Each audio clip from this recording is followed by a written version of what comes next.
Hello friends, আমরা যে কাজটা করছি এটা হচ্ছে একটা ওয়ালের উপরে উডের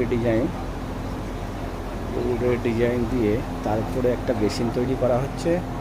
দুটো বেসিনটা হবে ঠিক সি হর্সের মডেলে বেসিন তৈরি হবে। কিন্তু আমাদের প্লাম্বার এসে গন্ডগোল করে দিল, পুরো ডিজাইনটা নষ্ট করে দিল। প্রথমে এসে নিচে খুঁতলো, তারপরে আবার উপরে এইভাবে সে অনেকটা ডিজাইন খারাপ করে দিয়েছে। এটা আবার তৈরি করতে হবে। আর আপনাদেরকে দেখাবো এই সি হর্সের বেসিনটা কমপ্লিট হয়ে যাওয়ার পরে। যখন কমপ্লিট হয়ে যাবে আপনাদেরকে আবার একটা পোস্ট করব। এই পর্যন্ত থ্যাংক ইউ সো মাচ, ভালো থাকবেন।